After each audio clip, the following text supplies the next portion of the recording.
कोई बच्चा ना तो किसी सिविल सर्विसेज में आता, ना कोई वेटर आईएएस की परीक्षा उत्तीर्ण कर पाता, ना एक रिक्शा चालक का बेटा, ये सब उदाहरण है, आपने अखबारों में पढ़े होंगे, ना रिक्शा चालक का बेटा कभी किसी परीक्षा में मुकाम प्राप्त कर पाता।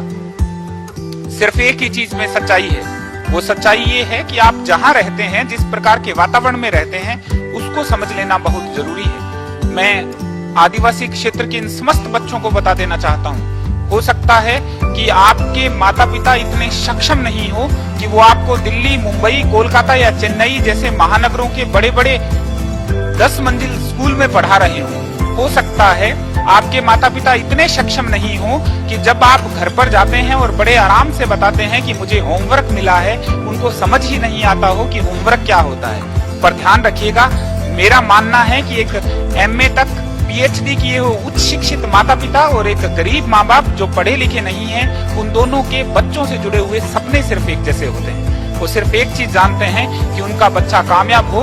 पहली बार जब बच्चे को गोद में उठाया जाता है और बच्चे के साथ ख्वाब लिए जाते हैं, तब वो ख्वाब अमीरी और गरीबी देखकर नहीं आते हैं, वो सबके मन में एक जैसे आते हैं।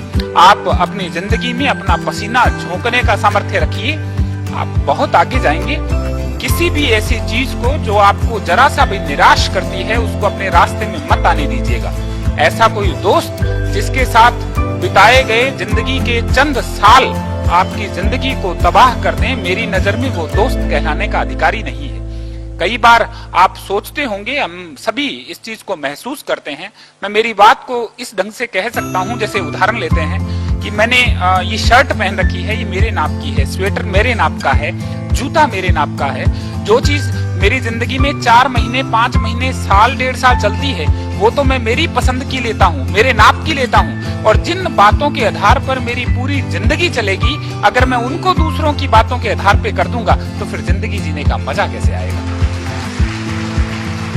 हम अपने विचारों को खुद बनाएंगे। हमारा बोलना, हमारा उठना, हमारा देखना, हमारी आंखें, हमारा जुनून सबके अंदर एक संदेश पहुंचा दे कि यार आज मैं जिस आदमी से मिलकर आया था, जिस बच्चे से मिलकर आया था, जिस बालिका से मिलकर आया था, उसके अंदर आग है। एक दिन वो खूब आगे बढ़ेगा और शायद उस दिन आसमान को कहना पड़ेगा, क्यों कष्ट करते हो, मैं खुद तुम्हारे लिए नीचे झुक कर आने को तैयार हूं। ए दरिया तेरा रत्ती भर भी एहसान नहीं है हम पर, ए दरिया तेरा रत्ती भर भी एहसान नहीं है हम पर। हमने जब भी पानी पिया है, पहाड़ों का सीना चीर कर पानी पिया है। इस जुनून को बता देना चाहते हैं, हम इस संदेश को डाल देना चाहते हैं। मैं रेडियो मधुबन से भी आग्रह करता हूं, मुझे नहीं लगता है कि हमारे इस देश में हमें चिंतन इस बात पर करना चाहिए कि सचिन तेंदुलकर संन्यास लेने के बाद अब क्या करेंगे। हमारे देश में हमें चिंतन इस बात पर भी नहीं करना चाहिए कि हेलीकॉप्टर पर 1,90,000 रुपए लगाकर कोई पत्रकार किसी स्विमिंग पूल में नहाती हुई एक महिला खिलाड़ी का फोटो लेने के लिए उतर रहा है। मुझे लगता है हमें चिंतन इस बात पर करना चाहिए कि हमारा दिशाहीन और जो अगर भटका हुआ युवा है, उसके अंदर चेतना का और ऊर्जा का संचार हम कैसे कर सकते हैं। हम उनके अंदर ये बात डाल देना चाहते हैं, उनके अंदर ये संदेश पहुंचा देना चाहते हैं, उनके अंदर ये ताजगी ला देना चाहते हैं कि बेटा जब आप स्कूल में पढ़ रहे होते हैं, जब आपका कोई क्लास कालांश चल रहा होता है, आप विज्ञान समझ रहे होते हैं, आप गणित समझ रहे होते हैं, तब शायद आप में से किसी बच्चे का पिता किसी खेत में हल्की नोक से लाइन बनाता हुआ, पसीना बहाता हुआ ये सोच रहा होता है कि मेरे बच्चे को मैंने पढ़ने के लिए भेज दिया है, वो एक दिन बहुत बड़ा बनकर सामने आएगा। हो सकता है कि आप जब कभी भी स्कूल में कुछ कर रहे होते हैं, आप में से किसी बच्चे की माँ घर पर सब्जी काटते हुए, आटा गूंथते हुए ख्वाब लेती है कि लोग कहते हैं कि बेटियां कम होती हैं पर मेरी बच्ची पढ़ रही है और मैं पूरी दुनिया को सबके सामने बड़े गर्व के साथ बता पाऊंगी कि जो बच्ची कामयाब होकर लौटी है वो मेरी बिटिया है। उनके बड़े मासूम से, नाजुक से ख्वाब हैं।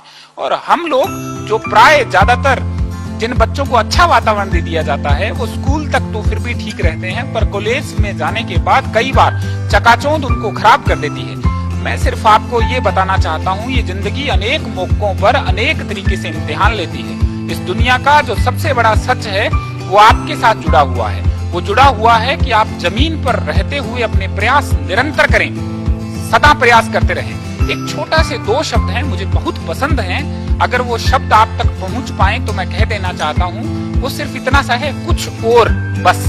अगर आपको जिंदगी में कुछ भी मिल जाए, आपको लगे कि आप में योग्यता है, तो आप हमेशा सोचिएगा नहीं, कुछ और पाना है। आप प्रयास करते रहिए, सदा आगे बढ़ेंगे, बहुत आगे जाएंगे। और किसी भी प्रकार से किसी भी भ्रम को पालना नहीं चाहिए। कोई भी भ्रम, किसी को अपनी संपत्ति का भ्रम हो सकता है, किसी को अपने किसी और सौंदर्य बोध का, अपने अकूत संपत्ति का, अपने किसी अन्य गुण का।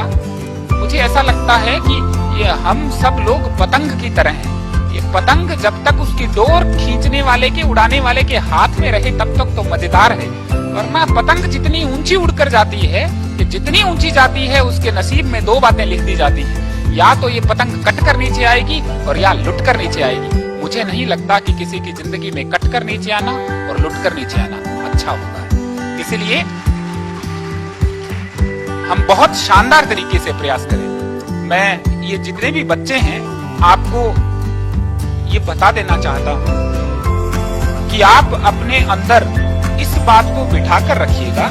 कई बार आप सोचते हैं, आपको बताया जाता है कि इस बच्चे को जी इनाम मिलेगा, इसको अभी प्रमाण पत्र देंगे, ये 12वीं क्लास में फर्स्ट आया है, इसको हम पुरस्कार देंगे, ये ओलंपिक का मेडल लेकर आया है। पर कभी सोचिएगा, क्या सारी जिंदगी हम और बच्चों के नाम सुनते हुए, उनको देखते हुए केवल उनके लिए तालियां बजाते रहेंगे? कभी जिंदगी में ये मजा भी तो हमें मिलना चाहिए कि हम खड़े हों और लोगों को कोई बता रहा हो, ये लड़का और ये लड़की जो भी मंच पर खड़े हैं, इन्होंने जिंदगी में इतना बड़ा काम किया है। और तब फख्र के साथ हमारे परिवार वालों को आके बुलाया जाए, वो हमारे बराबर खड़े हों और तब सामने खड़ी हजारों की भीड़ हमारे लिए तालियां बजाए। ये जो चमत्कार है, ये जो जुनून है, ये हमारे अंदर रहना चाहिए। वरना पढ़ने को तो सारे ही पढ़ लेते हैं। अकेले राजस्थान में भी हर साल अलग अलग संकायों से, अलग अलग क्लासों से 15 लाख लोग पास होकर निकलते हैं, और सबका भविष्य उतना उज्जवल नहीं हो सकता। सिर्फ एक चीज जो आपको बहुत ऊंचाई पर ले जा सकती है, वो है सदा आपके मन के अंदर ये हौसला कि मैं कर दिखाऊंगा, मैं कर दूंगा, मैं सचमुच कामयाब हो जाऊंगा। दूसरा, आपका जमीन से जुड़े रहना। एक बहुत छोटी सी एक स्टोरी है, आपने सुनी है। एक बार बताते हैं कि कुछ एक मेंढकों ने कसम खाई कि हम यार उछल उछल कर जाते हैं, इस पहाड़ की चोटी पर चढ़ जाएंगे। और सबने प्रयास किया, कुछ दूर गए, वापस आ गए, पर एक मेंढक ऊंचाई पर चढ़ गया, बाकी नहीं चढ़ पाए। क्योंकि वो मेंढक बहरा था। वो सुन ही नहीं पाया कि कितने लोगों ने कहा कि हम चढ़ नहीं सकते हैं, हम जा नहीं पाएंगे। वो ऊपर तक पहुंच गया। वैसा ही है, इस जिंदगी में निराश करने वाले लोगों की बात नहीं सुननी है, आलोचना करने वाले लोगों की बात नहीं सुननी है। सिर्फ अच्छा सोचना है, बढ़िया सोचना है। आप कर दिखाएंगे। मैं मेरी वाणी को विराम दूंगा, उससे पहले रेडियो मधुबन जिन्होंने मुझे यहाँ बुलाया है, मौका दिया है कि मैं बच्चों के बीच में अपनी बात रख पाऊं, मैं सदा उन बच्चों के लिए तैयार हूँ जिनको जब भी जिंदगी में लगे कि वो इसलिए कामयाब नहीं हो रहे हैं कि वो गरीब है।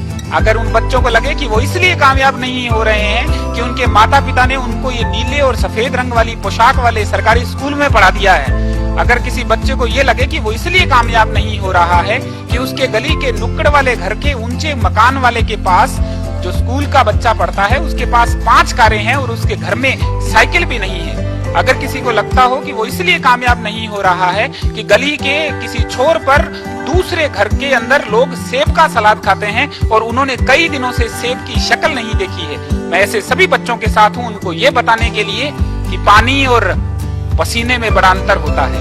पानी और पसीने में बड़ा अंतर होता है, पत्थर और नगीने में भी बड़ा अंतर होता है। मुर्दा घड़ियों की तरह सांस लेने वालों, सांस लेने में और जीने में बड़ा अंतर होता है। हम जी कर दिखाएंगे, हम उठेंगे और बताएंगे, हम उठेंगे और बताएंगे कि आपने हमें जिंदगी में कितनी भी बार रोकने की कोशिश की हो, पर हम सच्चे थे, हम अड़े थे, हम खड़े थे और इसलिए आज इस मुकाम पर पहुंचे हैं। इस जुनून के साथ आप आगे बढ़ें, इसी शुभकामनाओं के साथ शुक्रिया।